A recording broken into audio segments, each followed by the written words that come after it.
Another day, another cerita sebelum tidur. Kita lihat jamnya ini udah 9:30, saatnya tidur.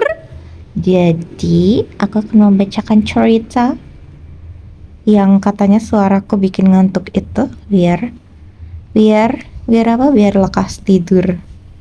Jadi ini kita melihat ada A Prince Karma judulnya oleh Kak Crush Into You.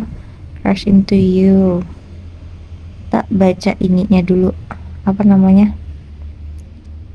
Deskripsi. Juliana pernah sangat muak dengan hidupnya, tapi tidak pernah sekalipun ia merasa buntu mengenai apa yang harus dia lakukan. Tapi kehadiran Stefano Lim dalam hidupnya cukup membuat Juliana berpikir untuk menghilang saja dari dunia ini. Hidup sudah cukup lucu karena telah mempertemukan mereka di SMA dengan segudang drama dan akhir cerita masa remaja yang sangat membuat Juliana membenci masa SMA-nya. Namun seakan tidak cukup dengan hal itu, takdir masih mempertahankan mereka di sebuah kantor ekspedisi sebagai karyawan biasa dan bos yang menyebalkan. Dan ya, begitulah caranya Juliana sampai pada pemikiran untuk menghilang saja dari dunia ini. Dia muak, dia kesal, dia benci pada pria itu. Tapi dia adalah bos barunya. Lalu bagaimana? Tidak tahu. Gue udah buntu gitu istilahnya. Ini Julia sungguh buntu. Namun di sisi lain, Stefano sangat menikmati pekerjaan barunya. Ia benar-benar puas dengan pekerjaan baru yang diberikan ayahnya itu. Oh my god, bang, ternyata ternyata lu kerja dicariin bokap. Oke, kita ke mana namanya? Kita ke kontennya ya. Ini Prince Karma. Juliana kesal oleh kakak Crush Into You. Hiks, Juliana terisak sambil menyeka air mata bercampur ingus yang memenuhi wajahnya. Mbak, detail banget. Astaga, sampai ingusnya. Sementara matanya fokus pada layar komputer menatap setiap angka yang ada di sana demi menemukan kemana perginya uang 20.000 yang membuat laporan hari ini tidak sama dengan jumlah uang yang ada. Paham banget ini kalau ada selisih gini emang aduh pusing. Udah apalagi selisihnya nggak cuma 2.000 pemirsa, kalau selisihnya sampai 0,000 aduh pusing. Sudah hampir 3 jam dan dia masih belum menemukan kemana perginya uang itu. Ruang kantornya sudah sepi karena orang-orang sudah pulang. Dan hanya menyisakan dirinya juga pegawai gudang yang sedang sibuk menyortir barang yang akan dikirim malam ini. Astaga, Juliana mengeluh. Dia sudah lelah dan dia ingin pulang. Jam sudah hampir menunjukkan pukul 10 malam dan dia tidak tahu kapan dia akan menemukan penyebab hilangnya uang 20.000 itu. Juliana benar-benar merasa kesal dan sakit hati. Selama hampir 3 tahun ia bekerja di kantor ekspedisi ini, dia tidak pernah berada dalam kondisi di mana ia diperlakukan secara tidak adil. Dia tahu dia adalah orang yang membuat laporan harian setiap hari, tapi setiap datang yang masuk padanya tidak hanya bersumber darinya, tapi juga pegawai yang lain juga. Dulu sebelum bos barunya datang, hal seperti ini akan diselesaikan bersama. Tapi sekarang entah kenapa ini semua jadi salahnya. Juliana bingung. Dia sudah memeriksa setiap transaksi, juga semua pembayaran dan pengeluaran hari ini, tapi tidak menemukan apapun yang salah. Salahnya di mana? Hiks. Juliana terus terisak sambil menggerakkan mouse yang dipegangnya. Walaupun pandangannya sudah agak buram karena air mata, Juliana tahu dia tidak bisa menyerah sekarang. Bos barunya itu pasti akan semakin menyiksanya jika dia tidak menemukan kemana perginya uang itu. Jul, suara seorang pria terdengar lembut memanggil Juliana yang masih sibuk menangis itu. Pria itu berjalan pelan pelan dari arah lorong yang menghubungkan gudang dan kantor sambil membawa selembar kertas. Dengan hati-hati pria itu menarik kursi dan duduk di sebelah Juliana, menatapnya sebentar lalu mengusap punggungnya.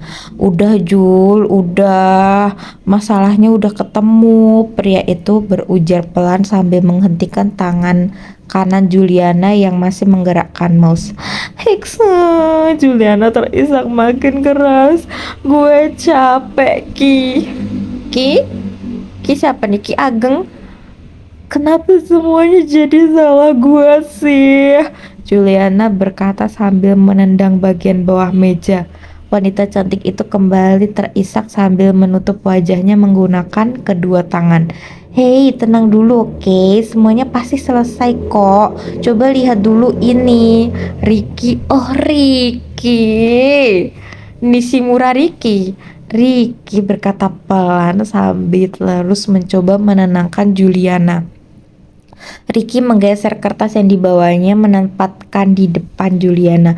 Juliana perlahan menyingkirkan kedua tangannya dari wajahnya, menatap perlahan pada apa yang ditunjukkan oleh Ricky. Ini kayaknya batal, soalnya barangnya nggak ada." "Batal?" Ricky mengangguk. Juliana segera menyeka wajahnya dengan ujung lengan bajunya. Ia membersihkan matanya dari air mata lalu mengambil selembar kertas kecil itu dari atas meja. "Ini beneran barangnya nggak ada?" Juliana kembali bertanya sambil menatap Ricky. Ricky mengangguk. "Iya, udah dicek di CCTV sama komputer gudang tapi tetap nggak ketemu." Jantung Juliana berdetak kencang dan matanya berubah cerah. "Oh my god, Ricky, my angel." Tangannya kembali meraih mouse dan mengecek nomor tracking yang tertera di sana. "Tapi ini belum batal," ucap Juliana. "Mungkin belum dibatalin, coba cek ke karyawan lain." "Lah kan udah pada pulang." Juliana setuju dengan ucapan Ricky. Ia meraih ponsel kantor lalu mengambil foto dari kertas itu dan mengirimnya ke grup obrolan. Oh iya bener, pintar pakai grup. Oke. Grup obrolan karyawan untuk menanyakan mengenai barang dari nomor tracking ini. Setelah beberapa saat tidak ada balasan yang masuk, membuat Juliana sangat kesal. "Mungkin udah tidur, Mbak. Udah malam." Tidak mempedulikan apakah orang-orang baru gue bilang, tidak mempedulikan apakah orang-orang itu sudah tidur atau belum, Juliana mulai menelpon satu persatu rekan kerjanya untuk menanyakan permasalahan ini. "Kayaknya lu mirip gua dah. Lu mirip gua sama Juliana kalau ada sesuatu yang bener-bener apa namanya gak bisa tuh, Kak, harus dicari jawabannya saat itu juga." Oh my god, oh my god. Ricky di samping mulai merasa khawatir melihat ekspresi wajah Juliana yang kini tidak lagi lelah tapi marah. Kagak dibales-bales. Tak beberapa lama kemudian, setelah beberapa kali menelpon dan berbicara dengan rekan kerjanya, Juliana meletakkan ponsel kerjanya dengan agak keras di atas meja lalu beranjak dari kursi. "Kenapa, Jul?" Ricky bertanya dengan hati-hati. Juliana tidak menjawab. Ia kemudian memeriksa komputer di sebelah meja kerjanya, tempat salah satu rekan kerjanya biasa kerja. Ini kemungkinan rekan kerjanya juga nggak tahu, maksudnya kagak apal, maksudnya kayak ya gimana ya, emang kudu dicek gitu. Dan ini udah bukan jam ngantor, Mbak. Dan setelah hening beberapa lama, Juliana menghela nafas berat. Sialan, dia mengumpat sambil memejamkan mata. "Jul." Suara Ricky masih terdengar sangat hati-hati. "Void, Ki, tapi gagal." Juliana menjawab dengan pelan dan lelah. Kepalanya menunduk menatap lantai dan pundaknya bergerak naik dan turun perlahan, pertanda bahwa ia kembali menangis. "Aduh, Mbak." Sedih banget. Ricky menghela nafas. Dia mendekat pada Juliana yang kini berjongkok sambil menangis. Dengan lembut Ricky membantu Juliana bangun dan duduk kembali ke kursinya. 3 jam lebih, Ki. 3 jam gue nyari apa yang salah, dan ternyata ini semua cuman karena satu orang yang gak ngasih tahu kalau ada pembatalan pengiriman barang yang gagal. Kesel. Juliana mengeluh di tengah isak tangisnya, menatap Ricky dengan mata merah dan wajah merah. Sabar ya mbak, sabar, sabar mbak Juliana. Oke, Ricky hanya bisa mengangguk. Ia tidak berani mengatakan apapun sekarang. Betul, jangan ngomong apa-apa. Ntar si Mbak Juliana tambah marah. Dan memilih untuk hanya duduk di sana menemani Juliana di tengah emosinya yang sedang meledak. Ini alhamdulillah ada temennya. Biasanya kalau keadaan-keadaan kayak gini mah dihadapi sendiri, pusing sendiri. Oke, good job Mas Ricky. Dan sementara Juliana menangis di luar kantor, seorang pria baru saja memasuki area parkir kantor menggunakan mobil setelah sebelumnya menyapa satpam yang sedang menyeduh kopi di pos sebelah gerbang. Pria itu berjalan agak cepat memasuki kantor dengan ekspresi wajah cemas. Ngapain bang? Dia lalu setengah berlari. Dia lalu Pria itu berjalan agak cepat memasuki kantor dengan ekspresi wajah cemas. Dia lalu setengah berlari setelah melewati bagian depan tempat penerimaan barang yang kiriman karena mendengar tangisan seorang wanita dari arah dalam.